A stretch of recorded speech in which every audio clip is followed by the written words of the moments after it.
معزز سامعین، ہر قسم کی حمد و ثنا، عظمت و کبریائی اللہ عز و جل کے لیے لائق اور سزاوار ہے، جو اس کائنات اور کائنات کل کا مربی و پالنہار ہے۔ بعدہ لاکھاں کروڑاں درود و سلام ہو اس ذات مقدسہ مبارکہ مطہرہ پر جن کا نام اسم گرامی احمد مجتبی محمد مصطفیٰ صلی اللہ علیہ وسلم ہے۔ حضرات، آج کے اس موقع مبارکہ میں تاریخ بیت المقدس جیسے اہم موضوع کو لے کر کے میں آپ کی خدمت میں حاضر ہوا ہوں۔ اس سے پہلے بھی کچھ نشستیں اس کی ہوئی تھی، لیکن حالات کے پیش نظر اس موضوع کو جو ہے ملتوی کر دیا گیا تھا۔ رب العالمین سے دعا ہے بار الہ اس کہنے والے کو کہنے سے زیادہ اور سننے والوں کو سننے سے زیادہ عمل و اصلاح کی توفیق عنایت فرما۔ معزز سامعین، خطبہ مسنونہ کے بعد میں نے قرآن مجید کے مختلف مقامات سے موضوع کے مناسبت سے چند آیات کریمہ کی تلاوت کی ہیں۔ سب سے پہلے آئیے ہم دیکھتے ہیں کہ رب العالمین نے ان آیات کے اندر ہمیں اور آپ کو کیا پیغام دیا ہے۔ سب سے پہلی آیت جو کہ سورۃ النور پارہ نمبر 18 آیت نمبر 55 ہے۔ رب العالمین نے اس آیت کریمہ کے اندر ارشاد فرمایا کہ وعد اللہ الذین آمنوا منکم وعملوا الصالحات، اللہ تبارک و تعالیٰ کا وعدہ ہے تم میں سے ان لوگوں کے لیے جو ایمان لائے اور ایمان کے ساتھ ساتھ عمل صالح کا ارتکاب کیا، ایمان کے تقاضوں کو، ایمان کے ارکان کو، ایمان کے مطالبات کو پورا کیا۔ وعدہ کیا ہے ایسے لوگوں کے لیے؟ لَيَسْتَخْلِفَنَّهُمْ فِي الْأَرْضِ، کہ اللہ تبارک و تعالی ایسے لوگوں کو زمین کا خلیفہ بنائے گا، زمین کا بادشاہ بنائے گا، زمین کا سلطان بنائے گا۔ كَمَا اسْتَخْلَفَ الَّذِينَ مِن قَبْلِهِمْ، جیسا کہ ان سے پہلے لوگوں کو ہم نے خلیفہ بنایا تھا۔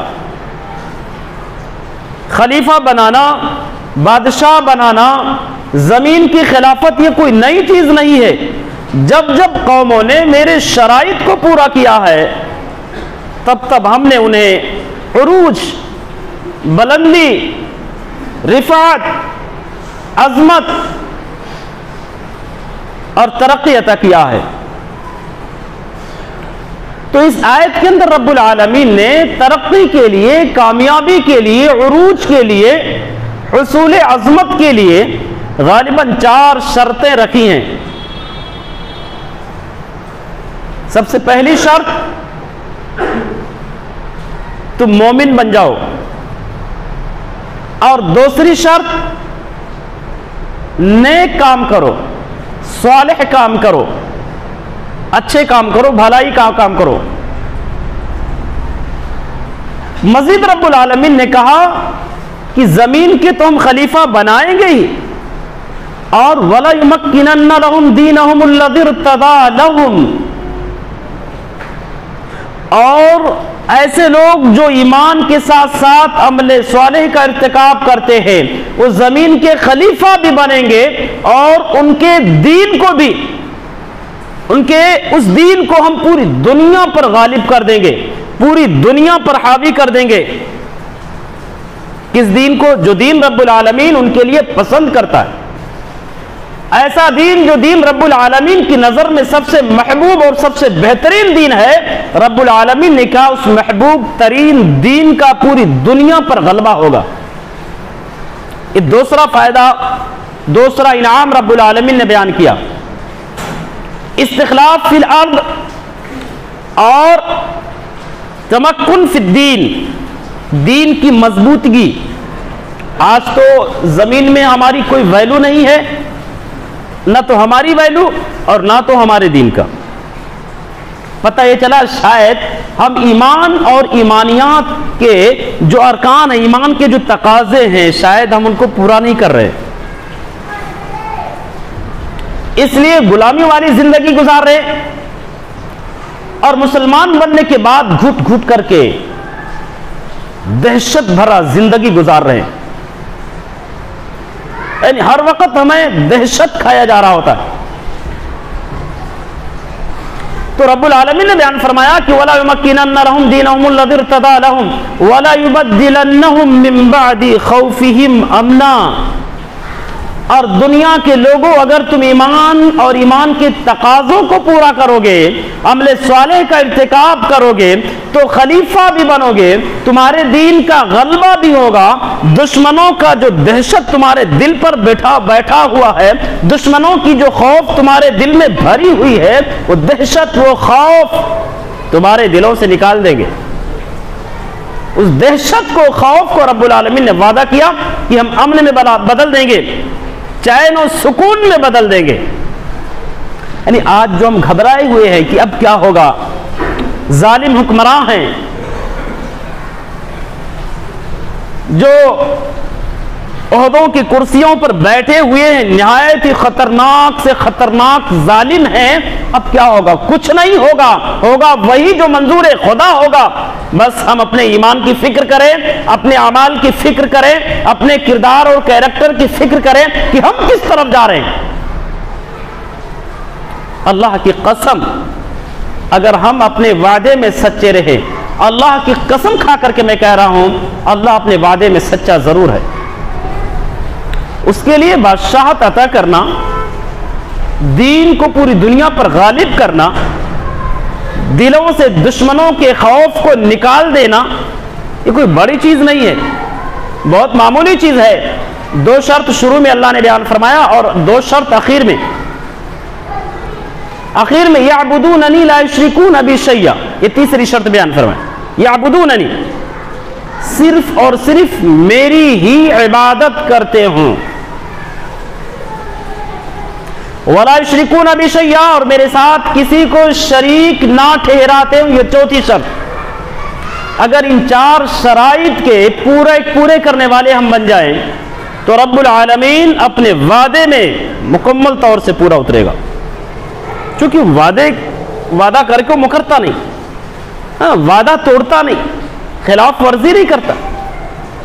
غلطی ہم کرتے ہیں، یہ ہماری غلطیوں کا، ہمارے جرائم کا اور ہمارے بد کرداریوں کا یہ نتیجہ ہے کہ آج ہم غلامی بھری زندگی گزار رہے ہیں، اور ہمیشہ دہشت ہمارے دلوں میں بیٹھا ہوا تھا، بیماری کی دہشت، اپنوں کی دہشت، غیروں کی دہشت، دشمنوں کی دہشت، حکمرانوں کی دہشت، سب کی دہشت ہمارے کھائی جا رہی۔ تو رب العالمین نے وعدہ کیا کہ مسلمانوں، یہ 4 شرائط ہم نے تمہارے اوپر نافذ کیے ہیں، یہ 4 شرائط لگائے، اگر ان 4 شرطوں کے تم پورا کرنے والے بن جاؤ تو تمہارے دلوں سے خوف بھی نکل جائے گا اور حکومت بھی تمہاری ہوگی۔ اب اگر ہم یہ چاہتے ہیں کہ اسلامی ملک لے آئیں، ہندوستان میں اسلامی خلافت ہو، اسلامی کیا نام ہے حکومت ہو، تو ان 4 شرطوں کے پورے کرنے والے بن جائیں بڑے آسانی سے۔ اس کے لیے کوئی ہمیں بھاگ دوڑ کرنا نہیں، کوئی کوشش، کوئی محنت نہیں، کچھ بھی محنت کرنے کی ضرورت نہیں ہے، بس ان 4 شرطوں کو ہر مسلمان اپنے اوپر نافذ کر لے۔ اور دوسری آیت کریمہ جو سورۃ الاعراف کی ہے، رب العالمین نے دوسرے آیت کے اندر ارشاد فرمایا، غالباً حضرت موسیٰ اور ان کی قوم کا تذکرہ کرتے ہوئے ارشاد فرمایا کہ جب موسیٰ علیہ السلام اپنی قوم کو سنبھالنے کے لیے فرعون کے پاس گئے، فرعون سے گفتگو کیا، بحث و مباحثے ہوئے، بحث و مباحثے کے بعد حضرت موسیٰ علیہ السلام اپنے قوم کے پاس واپس آئے. قوم موسیٰ نے اپنی اضطراب کا، اپنی بے چینی کا اور اپنی پریشانی کی جو کیفیت تھی حضرت موسیٰ علیہ السلام سے اس کا تذکرہ کیا. کہا موسیٰ جب تم نہیں تھے تو بھی ہمیں مارا جا رہا تھا، تمہارے آنے کے بعد بھی ہم مار کھا رہے، تو تمہارے آنے کا فائدہ ہی کیا ہے؟ تم سے پہلے بھی ہمیں کوٹا ہے لوگوں نے، تم جب موجود، تمہارے موجودگی میں بھی ہمیں کوٹا جا رہا ہے، کیا فائدہ موسیٰ تمہارے آنے کا؟ حضرت موسیٰ علیہ السلام نے اپنے قوم کے ساتھ ایک معاملہ رکھا، اپنے قوم کو ایک وعظ کیا، ایک نصیحت کی، کہا اس نصیحت کو رب العالمین نے قرآن مقدس کے اندر نقل کیا ہے. وہ نصیحت یہ تھی وَإِذْ قَالَ مُوسَىٰ لِقَوْمِهِ اسْتَعِينُوا بِاللَّهِ وَاصْبِرُوا. حضرت موسیٰ نے اپنی قوم سے کہا میری قوم کے لوگوں اللہ سے مدد طلب کرو، وَاصْبِرُوا اور صبر کرو. آیت کریمہ کا یہ ٹکڑا ہمیں اور آپ کو اور کائنات کے اندر رہنے بسنے والے تمام لوگوں کو یہ پیغام دیتی ہے کہ دنیا کے لوگوں جب تم پر ظالم حکمراں مسلط کر دیے جائیں، تم پر جو ہے تمہیں مشق ستم جب بھی بنایا جائے، جب بھی تم پر ستم ہو، ظلم ہو، ایسے حالت میں اللہ سے مدد طلب کرو اور صبر بھی کرتے رہو. صبر بھی کرو، مدد بھی مانگو.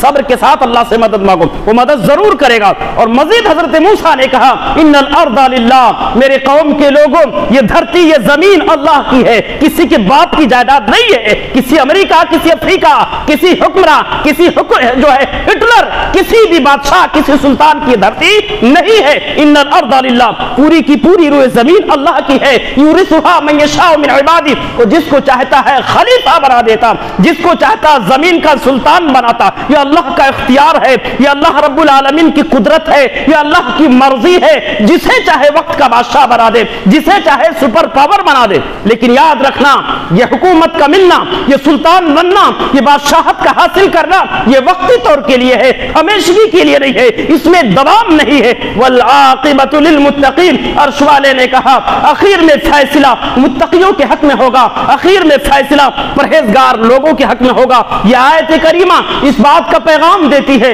کہ مسلمانوں اخیر میں حکومت، اخیر میں خلافت، اخیر میں جو ہے بادشاہت یہ پرہیزگار لوگوں کے حق میں اور ان کے ہاتھوں میں آنے والی ہے. شرط ہے رب العالمین نے جو ہم پر جو شرائط لاگو کیے ہیں، جو اصول ہمارے لیے بنائے ہیں، ہم اصول کے پابند بن جائیں. ہم ان اصولوں کو، ان شرطوں کو پورے کرنے والے بن جائیں. انشاءاللہ العظیم ہمیں ماتم کرنے کی ضرورت نہیں ہے کہ آج مودی حکومت ہم پر کیا ظلم ڈھا رہی ہے. یہ ظالم حکمراں ہمارا کچھ نہیں بگاڑ سکتی ہے. اور اس سے پہلے ہم نے ظالم حکمرانوں کے لیے، ان ظالموں کے لیے دعا کی تھی کہ اللہ انہیں ہدایت دے دے، جو یہ حکومت کی کرسیوں پر بیٹھ کر کے انسانیت کا گلا گھٹ رہے ہیں، ان پر جو ہے ان کے خونی پنجے انسانیت پر گڑے ہوئے ہیں. پروردگارہ ان کے دل میں اسلام اور اہل اسلام کے جو تعلق سے نرمی پیدا فرما. کچھ نہیں کر سکتے، یہ کچھ ہمارا بگاڑ نہیں سکتے. شرط ہے ہم اپنے ایمان میں، اپنے اسلام میں، اپنے عقیدے میں ازبر ہو جائے، مضبوط ہو جائے، پختہ ہو جائے. انشاءاللہ العظیم یہ میرا دعویٰ، یہ ہمارا بال بھی بیکار نہیں کر سکتے. تو بہرحال یہ جو بیت المقدس ہے مسلمانوں کی جو ہے اس سرزمین سے عظیم تاریخ اور قوموں کے عروج و زوال کی بڑی پرانی تاریخ وابستہ ہے.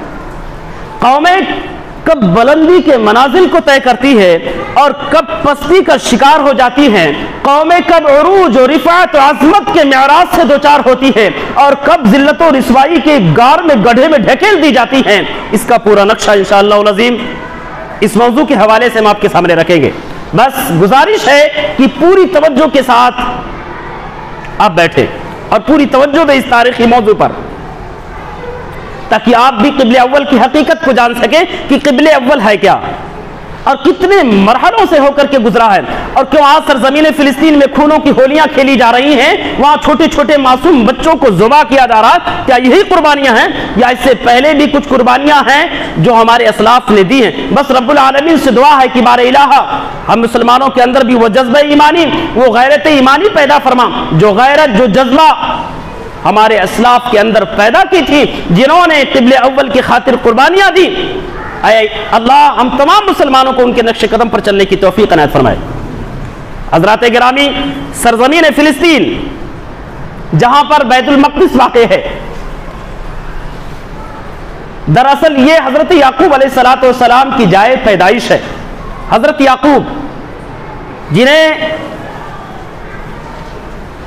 اسرائیل کا لقب ملا، بنی اسرائیل ان کی اولاد کو کہتے ہیں، اور اسرائیل کے معنی ہوتے ہیں، اسرا کے معنی ہوتے ہیں عبد، اور ایل کے معنی الہ یعنی اللہ ہے۔ اسرائیل کے معنی عبداللہ یعنی اللہ کا بندہ۔ اب بنو اسرائیل جو ہیں یا بنی اسرائیل جو ہیں، عبداللہ کے بندے کے بیٹے، ان کی اولاد، عبداللہ کے بندے کی اولاد کو بنو اسرائیل کہتے ہیں، اور انہی میں سے بنی اسرائیل بھی ہے، اور انہی کی کچھ شاخیں نکلی جہاں سے یہودا بھی پیدا ہوئے، یہودی نکلے، یہودی کے نسل سے ہیں۔ حضرت یعقوب علیہ السلام کے غالباً 11 بیٹے تھے، اور وہ مختلف مسائل سے، مختلف حوادثات سے دوچار ہوئے۔ ان میں سے حضرت یوسف علیہ السلام جو تھے، ان کے ساتھ ایک بہت بڑا حادثہ ہوا، اور اسی حادثے کے پیش نظر سرزمین مصر کے بادشاہ بھی بنائے گئے۔ جب بادشاہ بنائے گئے، ان کے فیملی کے لوگ انہیں تلاشتے تلاشتے، ڈھونڈتے ڈھونڈتے مصر پہنچے، اور وہاں جا کر کے آل یعقوب آباد ہو گئے سرزمین مصر میں۔ اب یہاں سے نبیوں کا ایک سلسلہ شروع ہوا۔ کچھ لوگ ان کے خاندان کے مصر سے قریب سیریا جو ہے، شام، سرزمین شام جو ہے، وہاں جا کر کے آباد ہو گئے شام میں، اور کچھ لوگ مصری کے اندر مقیم رہے۔ ایک زمانے کے بعد جب فرعون کا زمانہ آیا تو یہ ظالم آل یوسف، آل یعقوب پر ستم ڈھانے لگا۔ رب العالمین نے بنو اسرائیل کے تحفظ کے لیے، انہیں سنبھالنے کے لیے حضرت موسیٰ علیہ السلام کو مبعوث فرمایا۔ حضرت موسیٰ علیہ السلام جب آئے تو حضرت موسیٰ علیہ السلام نے اپنی قوم سے کہا کہ میرے قوم کے لوگوں، چلو ہم سرزمین فلسطین چلتے ہیں، جو ہمارے پرخوں کی زمین ہے، جسے ارض مقدس کہا جاتا ہے، جہاں پر بیت المقدس بھی واقع ہے، چلو وہاں چلتے ہیں۔ چنانچہ ایک مشورے کے تحت حضرت موسیٰ علیہ السلام اپنی قوم کو لے کر سرزمین مصر سے نکلے اور فلسطین کی طرف روانہ ہوئے۔ فلسطین کے جب قریب پہنچے تو مقام تی، میدان تی ایک بستی ہے، کیا نام ہے، ایک میدان ہے۔ میدان تی میں پہنچنے کے بعد میں حضرت موسیٰ علیہ السلام نے کہا کہ دیکھو ہمارے پرکھوں کی زمین، ہمارے پرکھوں کا شہر یہی ہے، سامنے والا یہی ہے، اور اسی میں داخل ہونا۔ بڑے سرکش تھے بنی اسرائیل۔ حضرت موسیٰ علیہ السلام نے اپنی قوم سے کہا اب ارض مقدس سامنے ہے، اس میں داخل ہونا ہے، اور وہ بستی تھی بستی عمالقہ، جو بڑی جٹیل، بڑی بہادر اور بڑی جنگجو، بڑی لڑاکو قوم تھی۔ ان کی طاقت، ان کی بہادری کا چرچا اور شہرت پوری دنیا میں تھا۔ اب بنی اسرائیلیوں نے ان کی طاقت تو پہلے سے سن رکھا تھا۔ حضرت موسیٰ نے جب اشارہ کیا کہ اسی شہر میں جانا ہے، ان کے پسینے چھوٹ گئے۔ ایک بات میں اور بتاؤں یارو، یہ قرآن عظیم کا ایک عظیم معجزہ ہے کہ قرآن صرف ہمیں نماز کی، روزوں کی، صدقات و خیرات کی، رکوع و سجود کی، حقوق و معاملات کی، شادی وواہ کی تعلیم نہیں دیتا، بلکہ اس کے ساتھ ساتھ ہمیں قدیم اور عظیم ہسٹری بھی بتاتا ہے، جو کوئی بھائی کا لال اسے انکار کرنے کی جرات نہیں کر سکتا، چاہے وہ کسی بھی مسلک و ملت و مذہب کا ماننے والا ہو، انکار نہیں کر سکتا۔ قرآن قدیم سے قدیم تاریخ بھی ہمیں بتاتا ہے، جیسے حضرت موسیٰ کی تاریخ، حضرت یوسف اور ابراہیم جیسی شخصیتوں کی تاریخ بھی قرآن ہی ہمیں بتا رہا ہے۔ تو حضرت موسیٰ نے کہا چلو یہاں داخل ہوتے، یہ ارض مقدس ہے۔ ان کی قوم نے اپنے نبی کو جو جواب دیا تھا بنی اسرائیلیوں نے، یہودیوں نے اس موقع پر، اس کو قرآن نے، عرش والے نے اپنے عظیم کتاب قرآن مقدس کے اندر منضبط کیا ہے۔ حضرت موسیٰ نے اپنی قوم سے کہا وَإِذْ قَالَ مُوسَىٰ لِقَوْمِهِ يَا قَوْمِ اذْكُرُوا نِعْمَةَ اللَّهِ عَلَيْكُمْ، اے میری قوم کے لوگوں، رب العالمین کے ان نعمتوں کو، ان احسانات کو یاد کرو، ان کرم فرمائیوں کو یاد کرو جو رب نے تمہیں عطا کی ہیں۔ اذ جعل فیکم انبیاء، یہ رب کا بہت بڑا احسان تم پر ہے کہ تم میں نبیوں کو پیدا کیا، نبیوں کا ایک سلسلہ جاری کر دیا۔ اذ جعل فیکم انبیاء وجعلکم ملوکا، اور بادشاہوں کو بھی تم نے پیدا کیا، انبیاء بھی تم میں آئے، بادشاہ بھی تم میں آئے۔ یہ رب العالمین کے احسان عظیم ہے۔ وآتاکم ما لم یؤت احدا من العالمین، اور میرے قوم کے لوگوں، اللہ نے تمہیں اتنا زیادہ نوازا، ایسے ایسے نوازشات اور عطیات رب نے تمہیں دی ہیں جو دھرتی پر رہنے بسنے والے کسی قوم کو نہیں ملے۔ یہ رب العالمین کا احسان عظیم ہے، یہ خصوصی نعمتیں ہیں، یہ خاص احسان ہے صرف تمہارے لیے۔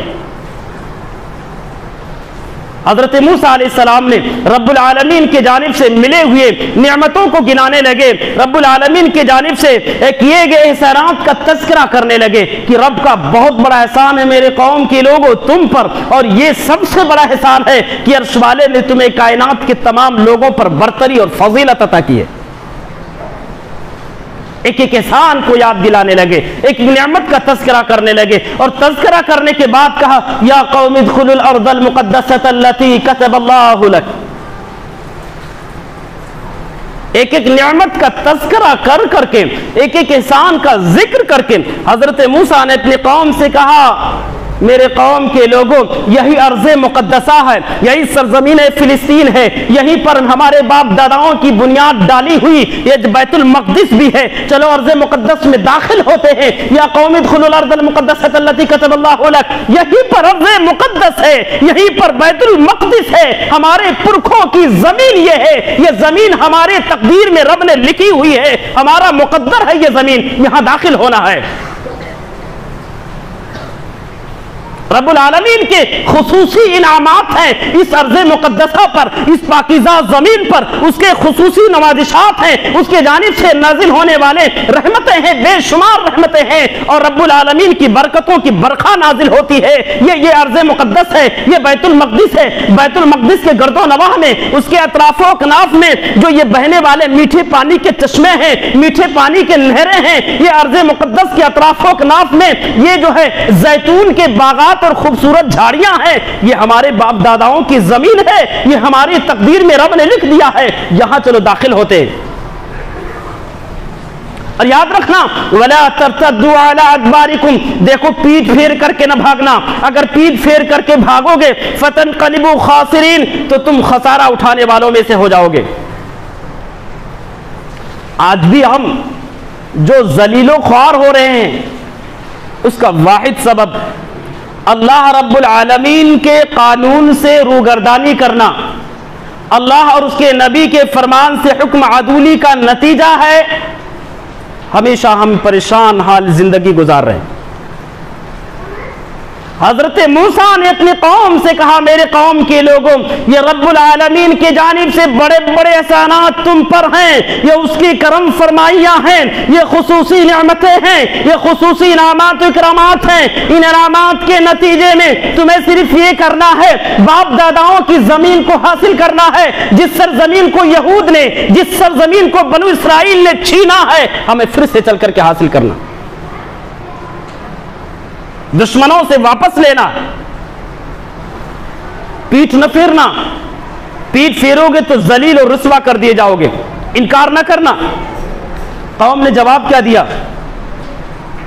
آج یہ بنی اسرائیل جو اسی ارض مقدسہ کو للچائی ہوئی نظروں سے دیکھتے ہیں، اور یہودیوں کے خونی پنجے انسانیت پر گڑے ہوئے ہیں، پڑے اور چبھے ہوئے ہیں، وہی بنی اسرائیل، وہی یہود اور نصارہ جب ان کے نبی کہہ رہے تھے ارض مقدس میں داخل ہوتے ہیں، اپنے نبی کو جواب دے رہے تھے، قالوا یا موسیٰ ان فیہا قوما جبارین، اے موسیٰ تم اس میں داخل ہونے کی بات کر رہے ہو، اس میں گھسنے کی بات کر رہے ہو، وہاں تو ایسے جٹیل اور جابر اور ظالم لوگ رہ رہے ہیں، جب تک وہاں ہے ہم وہاں نہیں جا سکتے۔ وَإِنَّا لَن نَدْخُلَهَا حَتَّى يَخْرُجُوا مِنْهَا، جب تک وہاں رہیں گے یہ جابر اور ظالم لوگ، تب تک اس بستی میں، اس شہر میں ہم داخل ہی نہیں ہو سکتے۔ فَإِن يَخْرُجُوا مِنْهَا فَإِنَّا دَاخِلُونَ، کتنی سہولتیں یہ ظالم، یہ کمینے، یہ کم وقت تلاش رہے تھے، اس وقت جب ان کے نبی ان کے درمیان موجود تھے۔ نبی کہہ رہے ہیں داخل ہونا، وہ کہہ رہے ہیں نہیں جائیں گے، ان سے لڑنے کون جائے گا، مقابلہ کون کرے گا، ان سے کون لڑے گا، جب تک وہاں نہیں جائیں گے۔ ہاں وہ چھوڑ کر کے چلے جائیں گے تب ہم آسانی سے چلے جائیں گے اس شہر میں۔ کب جائیں گے؟ جب وہ چھوڑ کر بھاگ جائیں گے۔ اتنی آسانیاں، اتنی سہولتیں یہ ظالم، یہ ملعون اس وقت تلاش رہے تھے، اور آج بھی سہولتیں چاہتے ہوں۔ فَإِن يَخْرُجُوا مِنْهَا فَإِنَّا دَاخِلُونَ، جب نکلیں گے تب ہم جائیں گے۔ قال رجلان من الذين يخافون انعم الله عليهم ادخلوا عليهم الباب فاذا دخلتم فانكم غالبون۔ رب العالمین نے بیان فرمایا کہ بنی اسرائیلیوں میں دو نیک لوگ تھے، انہوں نے کہا اللہ کے بندو پہلے تو ہم اس ارض مقدس میں داخل تو ہو جائے، اللہ ہمیں غالب کر دے گا۔ یہ تھے یہود، یہ تھے بنی اسرائیل جو اپنے نبی کو اس طرح سے جواب دے رہے تھے کہ ابھی ہم نہیں جا سکتے، ان سے لڑنے کی طاقت نہیں ہے، ان سے مقابلے کی سکت نہیں ہے۔ اور ہمارے نبی کے جانثاروں کا حال دیکھو۔ غزوہ بدر کا واقعہ ہے، آپ نے بارہا سنا، دشمن کثیر تعداد میں، دشمن مسلح ہے، ہر اعتبار سے دشمنوں کے پاس انتظامات ہیں، سہولتیں ہیں۔ اللہ کے نبی جناب محمد رسول اللہ صلی اللہ علیہ وسلم نے صحابہ کرام کو بٹھایا، کہنے لگے میرے یارو دشمن پوری تیاری کے ساتھ آیا ہے، دشمنوں کے پاس تعداد بھی زیادہ ہے، دشمنوں کے پاس ہتھیار بھی زیادہ ہیں، دشمنوں کے پاس سواریاں بھی زیادہ ہیں، اب مشورہ مجھے دو کہ ان کے مقابلے میں ہم کیا کریں، اب کیا کریں۔ حضرت ابو بکر کھڑے ہوئے اللہ کے نبی کی کو تسلی دیا، حضرت عمر کھڑے ہوئے اللہ کے نبی کو تسلی دیا، اللہ کے نبی نے دوسری مرتبہ کہا مجھے مشورہ دو، تیسری مرتبہ کہا مجھے مشورہ دو۔ انصار سمجھنے لگے، جماعت انصار نے یہ سمجھا کہ شاید اللہ کے نبی کا نشانہ ہماری طرف ہے، شاید اللہ کے نبی ہماری طرف اشارہ کرے کہ انصار ہمیں تم مشورہ دو۔ ان کے سردار کھڑے ہوئے کہنے لگا اللہ کے نبی قوم موسیٰ نہیں، قوم موسیٰ نہیں ہے کہ اللہ کے نبی ہم سوال پہ سوال کریں گے، اپنے نبی کی، اپنے حکمراں کی، اپنے حاکم کی بات کو ٹھکرائیں گے، اللہ کے نبی صرف حکم دو، کبھی سوال نہ کریں گے کہ تم نے یہ حکم کیوں دیا، اللہ کی قسم، اللہ کی قسم اے نبی اگر تم یہ حکم دے دو، پہاڑ سے کودی مار دو، پہاڑ سے کودی مار دیں گے، سمندر میں چھلانگ لگانے کو بولو، اللہ کی قسم چھلانگ لگا دیں گے، سوال نہ کریں گے کہ اے نبی تم نے یہ حکم کیوں دیا ہے، خطرے میں کیوں ڈالا، کبھی سوال نہیں کریں گے۔ یہ تھے نبی، یہ تھے جانثاران مصطفیٰ جو اپنے نبی سے کہہ رہے اللہ کے نبی صرف اجازت دے دو، اگرچہ دشمن کثیر تعداد ہے، اگرچہ دشمن مسلح ہے، دشمنوں کے پاس تیاریاں ہیں، بغیر تیاری کے ہم ہیں، اللہ کے نبی حکم دے کر کے دیکھو۔ اور یہ تھی بنی اسرائیل جو اپنے نبی سے کہہ رہی ہے۔ حضرت موسیٰ نے کہا چلو داخل ہوتے ہیں، قالوا یا موسیٰ انا لن ندخلها ابدا ما داموا، جب تک یہاں موجود ہیں اے موسیٰ، جب تک یہ جٹیل اور بہادر اور لڑاکو لوگ یہاں ہیں عمالقہ میں، تب تک ہم نہیں جائیں گے۔ فیہا فاذهب انت وربک فقاتلا انہا ہنا قاعدون، اے موسیٰ تم جاؤ اور تمہارا رب بھی جاؤ، لڑ بھیڑ کر کے آ جاؤ، یہاں بیٹھ کر کے ہم تماشا دیکھ رہے ہیں، جب لڑ کر کے جنگ جیت لینا تو اعلان کر دینا جنگ جیت گئے، اب بیت المال سمیٹنے چل رہے ہیں۔ لڑیں گے موسیٰ اور لڑیں گے موسیٰ کے رب اور یہ ظالم بیٹھ کر کے تماشا دیکھیں گے۔ یہ تھے بنی اسرائیل، یاد رکھنا، جن کے اندر اللہ کا تقوی ہوتا ہے، جن کا یقین اور اعتماد اور ایمان اللہ پر مضبوط ہوتا۔ اللہ کی قسم وہ کسی سے ڈرتے نہیں، کسی سے گھبراتے نہیں، بڑی سی بڑی طاقتوں سے وہ ٹکرانے کی جرات اور ہمت رکھتے ہیں۔ طاقت نہ ہونے کے باوجود بھی رب العالمین نے ایمان کی شکل میں، قرآن کی شکل میں، اخوت و اتفاق و اتحاد کی شکل میں امت محمد کے پاس ایک ایسی طاقت دے رکھی ہے، اللہ کی قسم کہ اس طاقت کو لے کر کے انہوں نے پہاڑوں سے ٹکرایا ہے، انہوں نے سمندروں سے ٹکرایا ہے، بڑے سے بڑے سپر پاور طاقتوں سے ٹکرایا ہے۔ ان کا نام سن کر کے کیسر و کسریٰ جیسے حکومتوں کے، کیسر و کسریٰ جیسی شخصیتوں کے پینٹ اور پاجامے گیلے اور پیلے ہو جاتے تھے۔ ان کا تذکرہ سن کر کے، ان کی شہرت اور ان کا نام سن کر کے۔ آپ نے ہرمزان کا واقعہ سنا ہوگا، وہ ہرمزان جو ایرانی کمانڈر تھا، صحابہ کرام نے پکڑا، گرفتار کیے، بڑی تمنائیں تھیں، بڑی شخصیت سے ملنے جا رہے ہیں۔ وہ عمر جس کی شہرت، جس کا چرچا، جس کی بہادری کا چرچا، جس کے رعب اور دبدبے کا چرچا صرف عالم انسان پر نہیں بلکہ عالم انس و جناتوں پر بھی ہے، عالم شیاطین پر بھی ہے۔ ایسی شخصیت کو دیکھنے جا رہے ہیں، اس کا جو ہے خلافتی آواز کیسا ہوگا، اس کا بنگلہ کیسا ہوگا، اور اس کا دربار کیسا ہوگا، دربان کیسے ہوں گے، درباری کیسے ہوں گے، کتنا خوبصورت دربار ہوگا، کیسی خوبصورت کرسیاں اور قالین بچھی ہوئی ہوگی۔ اس کے دل میں ایک منظر تھا، اس کے دل میں ایک نقشہ تھا۔ لیکن جب صحابہ کرام نے ہرمزان کو مسجد نبوی میں پہنچایا، دیکھا، ہرمزان نے اپنی آنکھوں سے دیکھا کہ مسجد نبوی کے فرش پر، ننگی زمین پر بغیر کسی قالین کے، بغیر کسی چٹائی کے، ایک رومال بچھا کر کے مسلمانوں کا امیر المومنین عمر بن خطاب، جس کے رعب و دبدبے کا یہ عالم ہے، کیسر و کسریٰ کے جو ہے پسینے چھوٹ جاتے ہیں، وہ مدینۃ الرسول کے، مسجد نبوی کے جو ہے زمین پر ایسے لیٹی ہوئی ہے۔ ہرمزان نے پوچھا عمر کہاں ہے؟ صحابہ نے کہا امیر المومنین یہی ہے۔ اس کی آنکھیں پھٹی رہ گئی، اس کی حیرانگی کا ٹھکانہ نہ رہا، اس قدر وہ مرعوب ہو گیا، کہنے لگا رہنے دو، مزید تعارف کی ضرورت نہیں ہے، سب سے پہلے مجھے محمد الرسول اللہ کا کلمہ پڑھا دو۔ یہ تھا مسلمانوں کا رعب، یہ مسلمانوں کا دبدبہ تھا، یہ مسلمانوں کی شان اور شوکت تھی، یہ مسلمانوں کا عظمت تھا، یہ مسلمانوں کی رفعت تھی، یہ مسلمانوں کی بلندیاں تھی، یہ مسلمانوں کی طاقت تھی کہ مسلمانوں کا نام سن کر کے وہ مسلمان جو پیوند لگے کپڑوں میں حکومت کرتے تھے، آج ہمارے بھی حکمراں ہیں، ہمارے بھی عمرہ ہیں، بیچارے جب ان کی کرسیاں، انہیں کرسی ملتی ہے، انہیں عہدہ جب ملتا ہے، عہدے کی کرسی پر جب بیٹھتے تو پہلی چیز تو عہدہ چھوڑنے ہی نہیں چاہتے، ایسا سمجھتے کہ ہمارے باپ دادا کی زمین ہے، یہ عہدہ ہے، یہ کرسی ہمارے باپ کی ہے، اب ہمیشہ بیٹھے رہیں گے، چپک جاتے، کبھی اٹھنے کا نام نہیں لیتے۔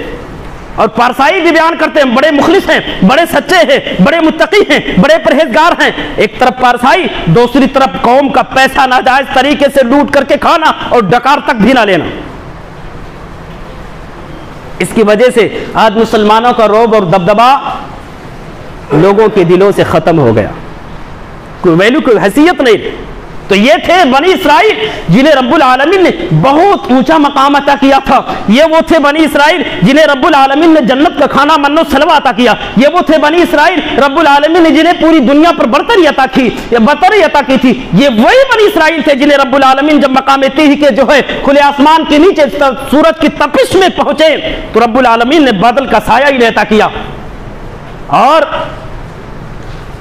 یہ ان کو احساس بھی تھا، انہیں فخر بھی تھا، فاخرانہ طور پر یہ کہتے بھی تھے کہ نحن نحب اللہ، ہم اللہ کے سب سے محبوب ترین بندے ہیں، سب سے نیک اور سب سے مقرب بندے ہیں۔ انہیں بڑا غرور تھا اپنی مقربیت پر، اپنی اقربا پروری پر بڑا غرور تھا۔ کس کے اقرب تھے؟ رب کے۔ اقرب کس کے تھے؟ رب العالمین کے، اور اس اقربائیت پر ان کو بہت ناز تھا۔ لیکن یاد رکھنا، جس سے محبت جتنی زیادہ ہوتی ہے، جب وہ محبت عداوت میں، بغاوت میں، دشمنی میں، شقاوت میں جب بدلتی ہے تو مار بھی اتنی تیز پڑتی ہے۔ رب العالمین نے جہاں پر یہ بیان فرمایا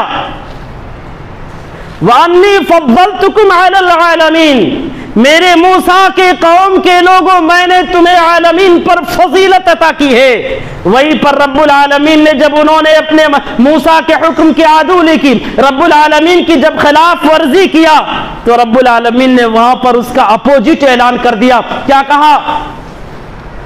ضربت علیہم الذلۃ والمسکنۃ وباؤوا بغضب من اللہ. رب العالمین نے ان کے چہروں کی رونق کو بگاڑ دیا, ان کے چہروں کی رنگت کو بدل دیا, ذلت و رسوائی ان پر مسلط کر دی, ذلت و رسوائی کی مہر لگا دی. اب یہ ملعون کبھی عزت نہیں پا سکتے ہیں, کبھی عزت نہیں پا سکتے. یہ ذلت و رسوائی کی زندگی انہیں جینا ہے. ذلت و رسوائی رب العالمین نے ان کا مقدر بنا دیا ہے. قیامت تک ان کو کبھی عزت نہیں مل سکتا.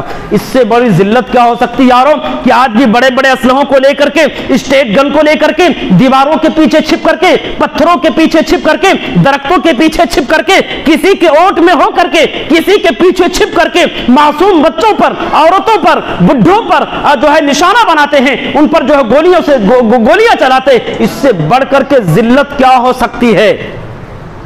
آج بھی ڈائریکٹ یہ حملہ تھوڑو کرتے, کبھی روس کے گود میں بیٹھتے, کبھی ایران اور جو ہے یورپ اور امریکہ اور افریقہ کے گود میں بیٹھتے. یاد رکھنا, جس کو اپنی بیٹیاں سونپتے انہی کے گود میں بیٹھ کر کے مسلمانوں پر یہ حملہ کرتے اور کرواتے. یہ ان کی تاریخ, یہ ان کی فطرت رہی, ابتدا سے لے کر کے آج تک یہ ان کی ظالموں کی, یہ یہودیوں کی, بنی اسرائیلیوں کی فطرت رہی ہے کہ کھلم کھلا آمنے سامنے مقابلہ نہیں کر سکتے. اب عہد نبوی کا دیکھ لو, اللہ کے نبی نے جب خیبر کا محاصرہ کیا تو بنو قینقاع, وہاں پر یہود جو موجود تھے, بنو نذیر موجود تھے, وہ اپنے آپ کو محصور بند کر لیا, قلعے کے اندر سے کنڈی لگا لیا, بجائے مقابلہ کرنے کے. مسلمان معمولی جماعت تھے, مسلمان مٹھی پر تعداد میں تھے, مسلمان انگلیوں پر گنے جانے کے لائق تھے. اس کے باوجود, یہ کثیر التعداد ہونے کے بعد بھی مسلمانوں سے مقابلے کے لیے باہر نہیں نکلے, اندر سے بند کر لی. تو مسلمانوں, یہ ہمارے اور آپ کے لیے فخر کی بات ہے, کہ خوشی کی بات ہے کہ یہ کبھی سامنے ہمارے نہیں آئیں گے. آج بھی اسلام اور اہل اسلام کو مٹانے کے لیے دیگر ملکوں سے مشورہ کرتے ہیں کہ ہمیں ان کے ساتھ ایسا کرنا ہے. تو بہرحال یہ یہودیوں کی تاریخ انشاءاللہ العظیم, یہ تاریخ بیت المقدس آپ کے سامنے جو ہے میں سلسلہ وار پیش کروں گا انشاءاللہ تعالیٰ. پورا موضوع میں رکھوں گا. بڑے ادب کے ساتھ میں گزارش کرتا ہوں کہ آپ جو ہے کثیر التعداد میں آنے کی کوشش کریں. ایک ضروری اعلان یہ ہے, وقت جو کہ اجازت نہیں دے رہا مجھے آگے چلنے کی, ہے نا, لیکن اب کسی بھائی نے مجھ کو یہ پرچہ دیا ہے غالباً مکہ اور مدینہ کے تعلق سے, تو وہ بھی اعلان میں آپ کے سامنے پڑھ دوں, یہ بھی ضروری ہے. یقیناً مکہ اور مدینہ سے محبت اور مسلمان کا اولین شعبہ, یہ ہماری ایمانیات میں سے مکہ سے اور مدینہ سے, خانہ کعبہ سے اور مسجد نبی سے محبت کرنا, ہے نا. لیکن اب بڑے افسوس کے ساتھ آپ کو یہ آگاہ کیا جاتا ہے کہ سعودی گورنمنٹ گاہے بگاہے ان شہروں کی تقدس کو پامال کرنے کی کوشش کر رہی ہے, اور یہ سب یہود و نصارہ کے اشارے پر کیا جا رہا ہے. جیسے مصر میں سعودی کے مظالم, یا ملک شام میں مسلمانوں پر ظلم, اور فلسطین کے مظلومین کے تعلق سے خاموشی سعودیہ کا, اور اسی طریقے سے لات اللہ تعلقی کا اظہار کرنا, اور یہ ساری چیزیں جو ہے دین کے پہرے دار نہیں, یہ ساری باتیں دین کے پہرے داری کی طرف اشارہ نہیں کریں, بلکہ یہود و نصارہ کے کٹ پتلی ہیں. اس کڑی میں جو ابھی حال ہی میں ایسے ہی حالت میں سعودی گورنمنٹ نے مدینہ منورہ جیسے مقدس شہر میں 10 سنیما ہال کھولنے کا اعلان کیا ہے, جس کی وجہ سے تمام عالم اسلام میں غم و غصے کی لہر, اور اس لیے ہمیں بھی چاہیے کہ جو ہے اس کا احتجاج کریں. یہ کسی ساتھی نے یہ پمپلیٹ میرے پاس بھیجا ہے. گھر کا چراغ بجھا ہوا, گھر کے چراغ کی فکر نہیں ہے. ہم سعودیہ, وہاں ایک ملک, کئی سمندر پار سعودیہ پر ہماری نظر پڑتی ہے, مکہ اور مدینے پر ہماری نظریں پڑتی ہے. ہمارے شہر میں لوگوں کو کاٹا جا رہا ہے, اس پر ہماری نظریں نہیں. ہمارے مسجدوں کو منہدم کیا رہا ہے, اس کی فکر نہیں ہے. یہاں پر عورتوں کو بے عزت کیا جا رہا ہے, ان کی عزتوں کو جو ہے جو داغدار کیا جا رہا ہے, اس کی کوئی پرواہ نہیں. سعودیہ نے فلسطین کی مدد نہیں کی. ظالموں, ہسٹری پڑھو, تاریخ پڑھو, اخبارات کا مطالعہ کرو, اخبارات اب نیوز دیکھیں گے. سعودیہ مدد کرتا کسی کا تو اعلان نہیں کرتا میں نے مدد کیا, دائیں سے کیا تو بائیں کو احساس نہیں ہونے دیتا. آپ قریب جا کر کے پوچھو, پھر آپ کو پتا چلے گا. سب سے پہلے کسی نے اگر فلسطین کی قوم فلسطین کی مدد کی ہے تو واحد ملک سعودیہ ہے, دوسرا نہیں.